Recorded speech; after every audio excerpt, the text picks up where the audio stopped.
다섯 가지 자산, 단순히 하락하는 자산도 실적이 저조한 자산도 아닙니다. 가치가 완전히 영으로 수렴하는 다섯 가지 자산입니다. 경제 붕괴 시 구매력이 완전히 소멸하는 것을 의미합니다. 그리고 그중 적어도 두 개는 지금 여러분의 포트폴리오에 들어있을 것입니다. 사람들이 흔히 오해하는 것이 있습니다. 그들은 폭락이 주가가 30% 하락하고 참고 견디면 모든 것이 다시 회복되는 것이라고 생각합니다. 그것은 경기 침체입니다. 좋지 않은 분기일 뿐입니다. 제가 말씀드리는 것은 진짜 붕괴입니다. 하룻밤 사이에 돈의 규칙이 다시 쓰이는 그런 종류의 붕괴 말입니다. 2001년 아르헨티나, 2010년 그리스, 2019년 레바논, 1923년 바이마르 공화국. 은행 계좌에는 여전히 같은 숫자가 찍혀 있지만 그 숫자로 샌드위치 하나조차 살 수 없게 되는 상황입니다. 대부분의 금융조언은 자산군을 다각화하고 폭풍을 견뎌내라고 말합니다. 그 조언은 일반적인 하락장을 위해 설계된 것입니다.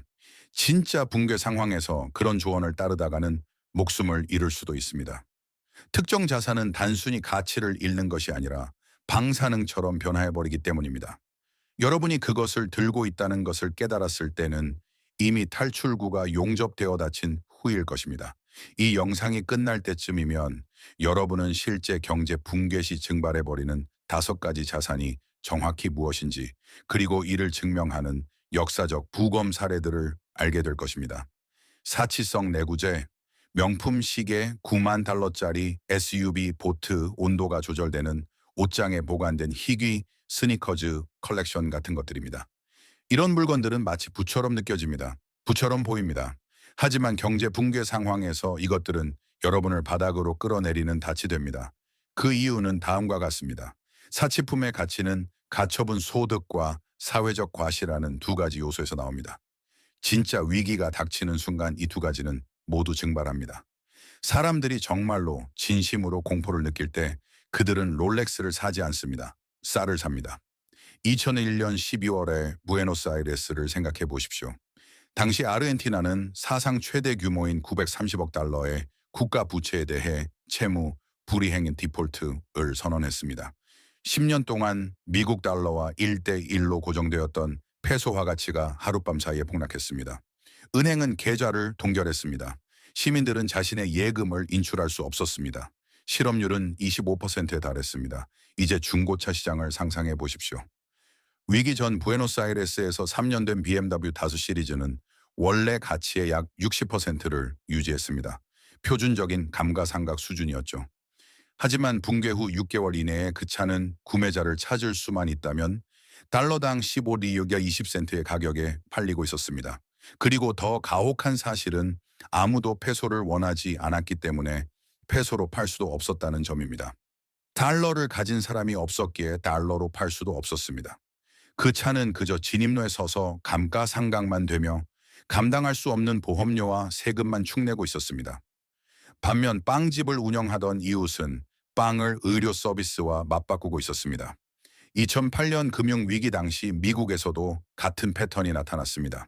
맥킨지 글로벌 연구소는 불황기 동안 15개국의 소비자 행동을 추적했습니다. 시장에 따라 사치품 지출은 15.1% 급감했습니다. 하지만 전체 데이터가 숨기고 있는 사실은 재판매 시장이 훨씬 더 처참하게 무너졌다는 것입니다. 고급 시계는 18개월 만에 중고시장 가치의 40.6%를 잃었습니다. 고급 차량은 정상적인 속도보다 2배 빠르게 가치가 하락했습니다. 보트는 사실상 팔 수 없는 상태였습니다. 플로리다 전역의 마리나 운영자들은 소유주들이 정박료를 감당하지 못하고 어떤 가격에도 구매자를 찾지 못해 버려진 선박들을 보고했습니다. 메커니즘은 잔인할 정도로 간단합니다. 붕괴 상황에서 사치품 구매자층은 거의 0으로 줄어듭니다. 여러분의 파텍 필립을 살 수 있는 모든 사람 또한 자신의 파텍 필립을 현금화하려고 합니다.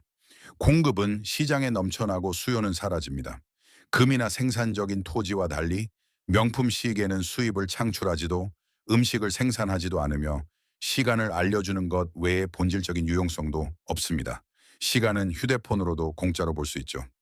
바이마르 초인플레이션 당시 아담 퍼거스는 가족들이 단 일주일치 식료품을 사기 위해 그랜드 피아노, 모피코트, 골동품 가구를 파는 모습을 기록했습니다. 수세대 동안 가보로 내려오던 물건들이 감자와 교환되었습니다. 그 물건들의 장인 정신이나 아름다움이 없어서가 아니라 아름다움이 아이들을 먹여 살릴 수는 없기 때문입니다. 이것이 사치성 내구재에 대한 잔인한 진실입니다. 그것들은 투자의 탈을 쓴 소비일 뿐이며 붕괴가 닥치면 그 탈은 벗겨집니다. 국채, 보수적인 포트폴리오의 초석이자 현재 여러분의 퇴직연금에 과도하게 담겨 있는 자산입니다. 재무상담사가 무위험 자산이라고 부르는 바로 그것입니다. 문제는 무위험 자산이란 존재하지 않는다는 것입니다. 그 용어는 여러분의 신뢰를 통해 이익을 얻는 업계가 만들어낸 마케팅 슬로건일 뿐입니다.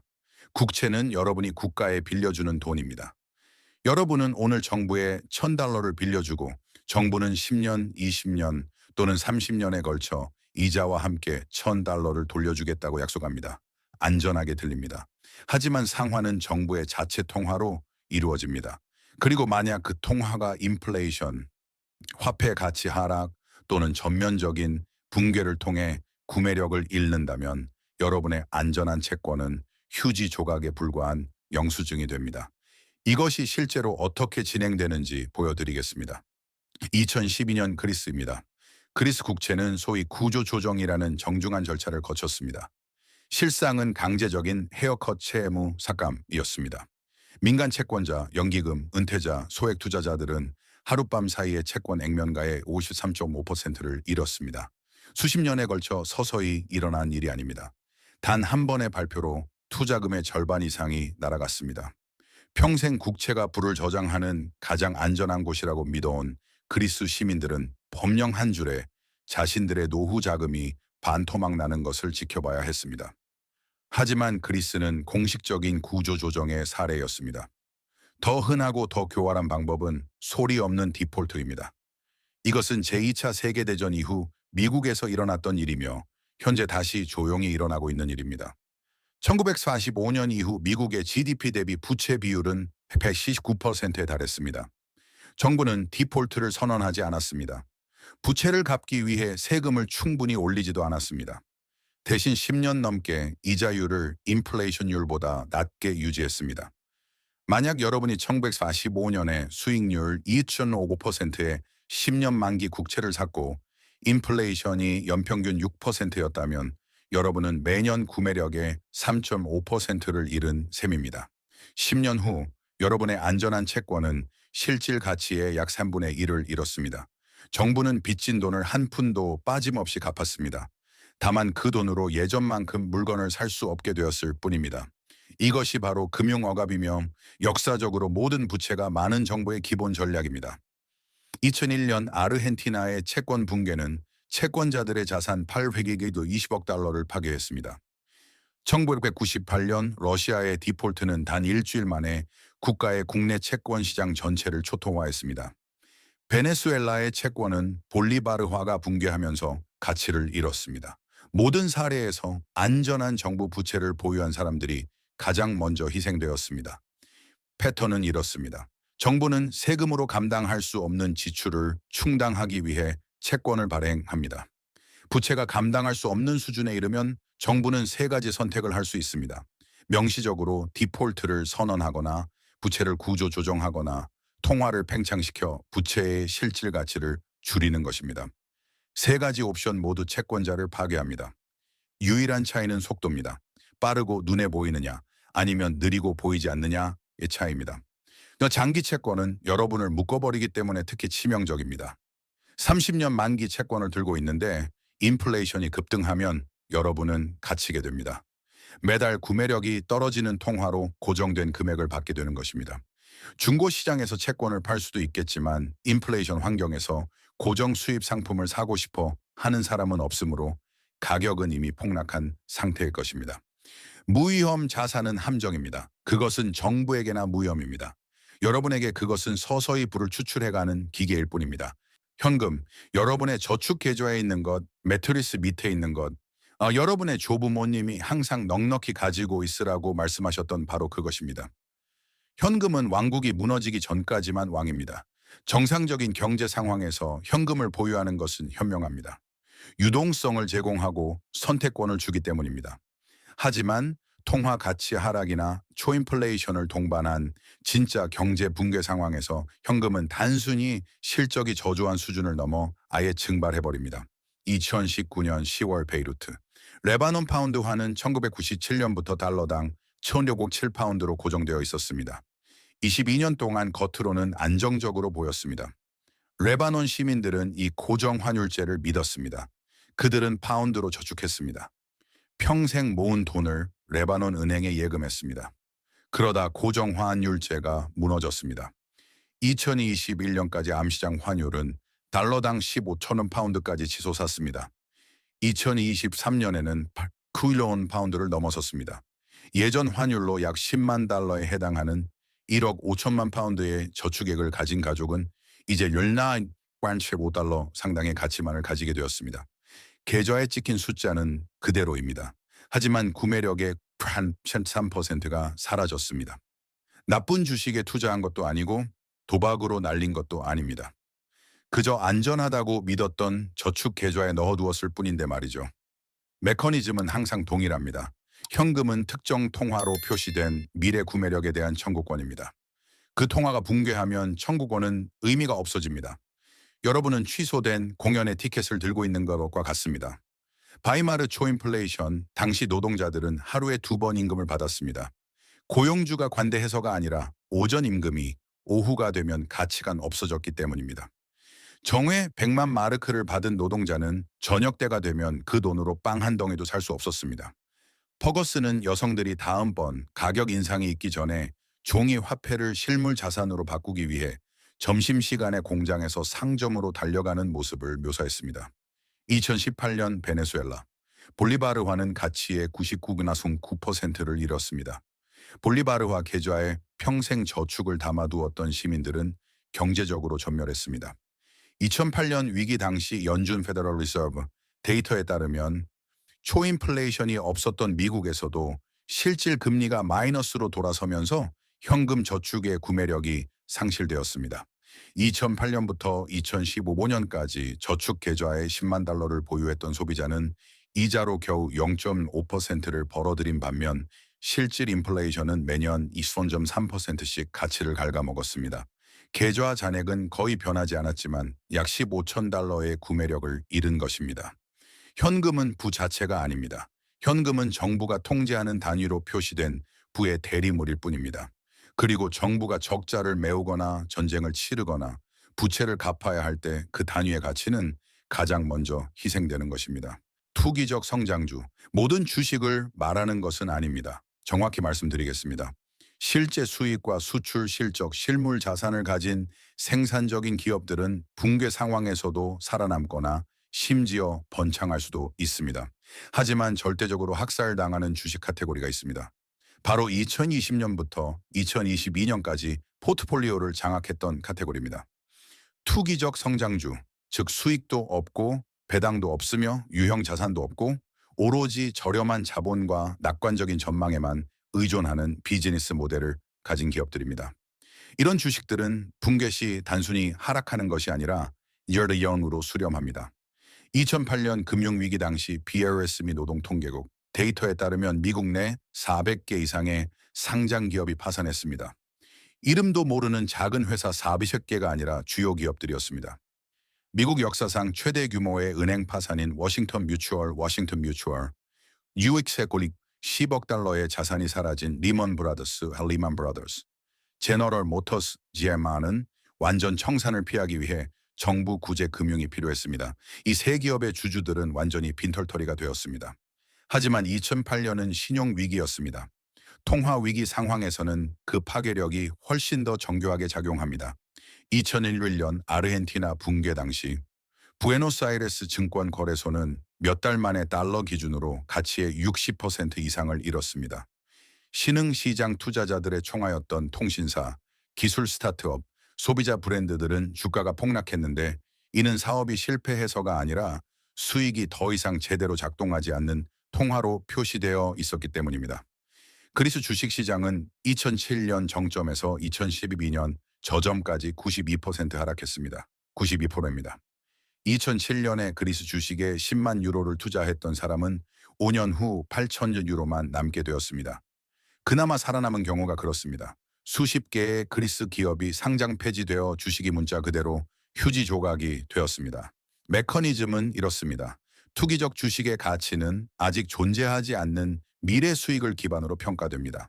붕괴 상황에서 할인율은 폭등하며 이는 가상적인 미래 수익의 현재 가치가 무너짐을 의미합니다. 동시에 저렴한 자본에 대한 접근성도 사라집니다. 수익이 날 때까지 현금을 태우며 버티던 기업들은 갑자기 다음 단계의 자금 조달을 할 수 없게 됩니다. 그리고 죽게 됩니다. 그리스, 아르헨티나, 베네수엘라, 심지어 일본의 잃어버린 수십 년까지 모든 위기 경제의 교훈은 동일합니다. 실제 수익, 실제 현금 흐름, 실제 생산 능력이 없는 기업은 가장 먼저 파괴됩니다. 그것들은 구름 위에 지어진 성입니다. 날씨가 변하면 그 아래에는 아무것도 남지 않습니다. 레버리지를 일으킨 부동산. 부동산 그 자체를 말하는 것이 아닙니다. 안정적인 사법권 내에 있는 생산적이고 부채가 없는 부동산은 훌륭한 가치 저장 수단이 될 수 있습니다. 하지만 경제 붕괴를 겪고 있는 시장에서 과도한 부채로 구입한 레버리지 부동산은 부를 파괴하는 기계가 됩니다. 그 이유는 다음과 같습니다. 여러분이 모기지로 집을 살 때 그 집은 여러분의 것이 아닙니다. 은행의 것입니다. 여러분이 소유한 것은 지분 에퀴티, 즉 부동산의 시장 가치와 여러분이 갚아야 할 금액 사이의 차액일 뿐입니다. 정상적인 시장에서 그 지분은 대출금을 갚아 나감에 따라 그리고 부동산 가치가 상승함에 따라 커집니다. 하지만 붕괴 상황에서 이 두 가지 메커니즘이 동시에 반대로 작동합니다. 부동산 가치는 하락합니다. 여러분의 지분은 줄어들지만 모기지 상환금은 줄어들지 않습니다. 집값에 상관없이 여러분은 은행에 똑같은 금액을 갚아야 합니다. 만약 집값이 빚보다 낮아지면 여러분은 언더워터, 깡통주택 상태가 됩니다. 소유한 것보다 빚이 더 많아지면서 자산은 마이너스 가치를 갖게 됩니다. 2008년부터 2012년 사이 미국 주택 가격은 전국 평균 33% 하락했습니다. 라스베이거스, 피닉스 또는 플로리다 일부 지역과 같은 시장에서는 하락폭이 60%를 넘었습니다. 1천만 명 이상의 미국인이 깡통 주택 상태에 놓였습니다. 2007년에서 2010년 사이 약 380만 건의 압류 절차가 진행되었습니다. 집이 최고의 투자처라고 믿어온 가족들은 집이 최대의 부채가 되는 것을 지켜봐야 했습니다. 하지만 미 노동통계국의 소비자 지출 데이터가 보여주는 세부 사항은 더 심각합니다. 단지 집을 잃는 것에서 끝나지 않았다는 것입니다. 그것은 연쇄적인 몰락이었습니다. 깡통 주택 소유자들은 장음을 치를 현금 그들에게는 없던 현금을 가져오지 않고서는 집을 팔 수 없었습니다. 담보 가치가 대출금보다 낮았기 때문에 재융자 리파이낸싱도 할 수 없었습니다. 경제 수축으로 소득은 줄어드는데 가치가 하락하는 자산에 대해 계속 돈을 지불해야 하는 상황에 갇힌 것입니다. 많은 이들이 결제를 완전히 포기했고 향후 10년 동안 신용점수가 파괴되었습니다. 그리스에서는 2008년에서 2017년 사이 부동산 가치가 45% 하락했습니다. 재산세 수입이 급감하자 정부는 이를 보충하기 위해 재산세를 올렸고 이미 투자 손실을 보고 있던 소유주들을 압박했습니다. 아테네에서 아파트를 사기 위해 레버리지를 일으킨 시민들은 붕괴하는 경제 속에서 월세를 낼 능력이 없는 세입자들을 둔 차에 구입 가격의 절반밖에 안 되는 부동산에 대해 더 높은 세금을 내야 하는 상황에 처했습니다. 스페인의 위기는 더욱 가혹했습니다. 2007년에서 2013년 사이 스페인 부동산 가격은 37% 하락했습니다. 50만 가구 이상이 압류로 집을 잃었습니다.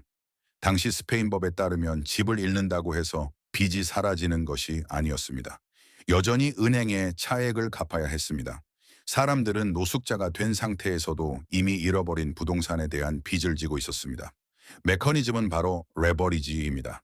레버리지는 상승기에는 이익을 증폭시키지만 하락기에는 파괴를 증폭시킵니다.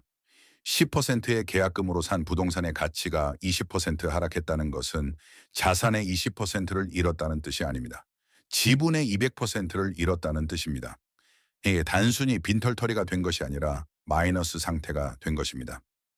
역사적으로 생산적이고 부채가 없는 토지, 특히 농지는 모든 경제 붕괴 속에서도 살아남았습니다. 하지만 붕괴하는 시장에서의 레버리지 주택이나 상업용 부동산은 현대사에서 그 어떤 자산군보다 많은 중산층의 물을 파괴했습니다. 자, 정리해 보겠습니다. 진짜 붕괴 시 모든 것을 잃게 만드는 5가지 자산입니다. 첫째, 사치성 내구자해. 공포가 닥치면 구매자가 사라지는 투자로 위장된 소비입니다. 둘째, 자국 통화로 표시된 장기국채. 국가가 생존해야 할 때 가장 먼저 희생되는 무위험 자산입니다. 셋째, 현금 및 현금성 저축. 정부가 언제든 취소할 수 있는 공연 티켓입니다. 넷째, 수익 없는 투기적 성장주. 구름 위의 성이며 가장 먼저 무너지고 회복은 가장 늦거나 아예 회복되지 않는 자산입니다. 다섯째, 레버리지를 일으킨 부동산. 시장이 변하는 순간 가장 큰 자산을 최대의 부채로 바꾸어 버리는 중산층부의 파괴자입니다. 이 자산들 모두 호경기에는 안전하게 느껴집니다. 그것이 함정입니다. 안전은 환경의 함수이지 자산 자체의 성질이 아닙니다. 구명조끼는 보트 위에서는 안전 장비지만 사막에서는 그저 무거운 짐일 뿐입니다. 이제 아무도 여러분에게 말해주지 않는 사실을 말씀드리겠습니다. 우리는 지금 정상적인 시대를 살고 있지 않습니다. 전 세계 부채는 315조 달러를 넘어섰습니다. 미국만 해도 38조 달러 이상의 부채를 안고 있습니다. 그 부채에 대한 이자 비용이 이제 국방비를 초과했습니다. 아르헨티나부터 그리스, 레바논에 이르기까지 오늘 밤 논의한 모든 붕괴 직전에 나타났던 경고 신호들이 사람들이 감히 건드릴 수 없다고 믿는 경제권에서 번쩍이고 있습니다.